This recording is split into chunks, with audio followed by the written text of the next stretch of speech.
我不是药神无疑是近年来国内最受好评的电影。那么这部作品是如何成功的呢？这就不得不提到他的导演文牧野。可能很多人都会觉得很奇怪，名不见经传的他是如何创造出如此经典的作品呢？其实文牧野也是受到了前辈宁浩的照顾。宁浩之前筹办了扶持新人导演的72遍电影计划，就在他四处寻找年轻新锐时，无意间在网上看到了一部现实题材短片《安魂曲》。这部短片对人性的剖析无比深刻，于是他便查阅了一下制片方，没想到导演文牧野竟是位只有29岁的小伙子。宁浩觉得能把现实题材拍到如此程度的导演，在年轻一代中屈指可数，爱才之心油然而生，于是便主动去找他。在两人吃了一顿饭后，文牧野顺利成为了扶持计划的新锐导演之一。就在宁浩签下文牧野后，编剧韩家女无意间在电视上看到《今日说法》播出了一档节目《救命的假药》，讲的是一位慢粒白血病患者陆勇帮助数千名病友购买印度仿制药格列卫，被以销售假药的罪名起诉，而法律认定陆勇代购行为并不属于销售假药，最终被判无罪释放的真实故事。这个故事丰富的剧情感、强烈的社会性，让韩家女意识到这不仅是一个绝佳的改编题材，对社会的影响也是意义非凡。于是她马上联络了陆勇，取得剧本创作的独家授权。2个月后，剧本完成，她便把剧本发给了愿意扶持新人的导演宁浩。没想到宁浩看后十分感兴趣，并且打算自己拍摄。可突然想到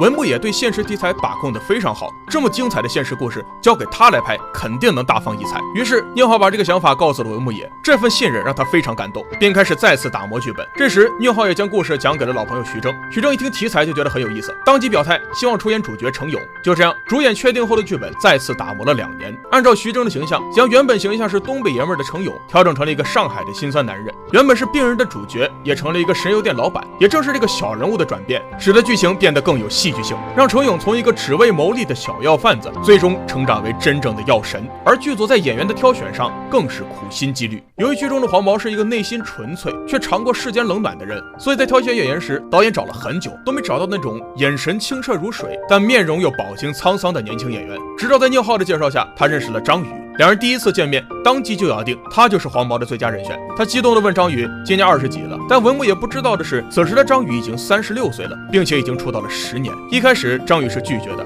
因为当时的他正在零片酬拍摄《大象席地而坐》，但在看过剧本后，觉得自己和黄毛很像，都有着一股执拗的劲儿，所以他接下来这部戏。为了更好地塑造这个角色，他主动将台词删到11句，更符合黄毛孤僻的性格。在拍摄吕受益去世的戏份时，他更是提前2小时坐到了楼梯口，因为他觉得黄毛肯定也在那个楼梯口坐了很久。随后在拍摄时，他更是将自己带入角色中，眼泪止不住的流，将黄毛的重情重义表现得淋漓尽致。还有在电影后半段，当程勇走在岸边时，黄毛假装一条狗去咬程勇的腿，把他吓了一跳。这场戏也是张宇要求加的，因为他觉得这更能体现黄毛的忠义。他还特意让导演不要告诉徐峥，让徐峥的反应更加真实，这才是一个真正的好演员，把自己融入角色，将角色演绎得活灵活现。当然电影的成功，徐峥的表演也功不可没。在剧中黄毛走后，他有一段崩溃大哭的戏份，可当时的徐峥无论如何都哭不出来。作为一个老戏骨，让全剧组的人都等他，这也让他压力很大。后来他跟人请教，以黄毛的口吻给自己写了一封信，等到拍摄时拿出来一看，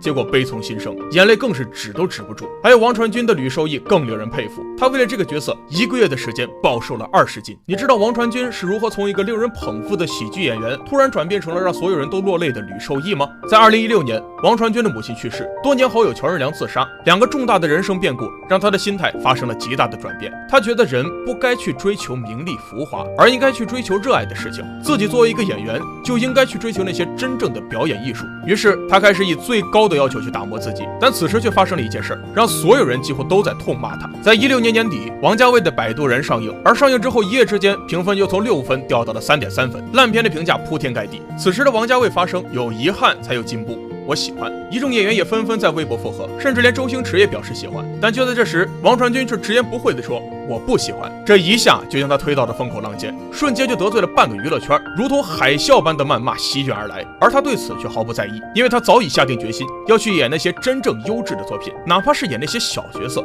他也会用心演到最好。功夫不负有心人，他的这种精神打动了导演宁浩。在宁浩的推荐下，王传君来到了《我不是药神》剧组，出演一个瘦弱的白血病患者，但这个角色与他之前的高大帅气反差极大，所以导演文牧野一直担心他塑造不好。王传君也看出了导演的顾虑，于是他每天跳绳减重，从4000下到8000下，1个月的时间暴瘦了20斤。在拍戏时，他更加拼命。有一场戏份是和程勇吃饭，为了演绎出吕受益这个穷人对食物的渴望，他将包子拼命地往嘴里灌。导演不满意，就一遍又一遍地不停地往嘴里塞包子，直到导演喊咔时，他已经吃了44个包子。为了呈现患者病入膏肓的无力感，他专门跑到重症病房和病人同吃同住，进行细致的观察。为了演绎出病人的虚弱，更是2天2夜不合眼。这种由内而外的真实疲惫感打动了剧组所有人，也打动了观众的心。正是因为他的真诚表演，在《我不是药神》上映后，人们也终于知道王传君并不是一个说大话的人，他是一个真正为了人物可以拼命的演员。就凭这点，他配得上这份荣誉。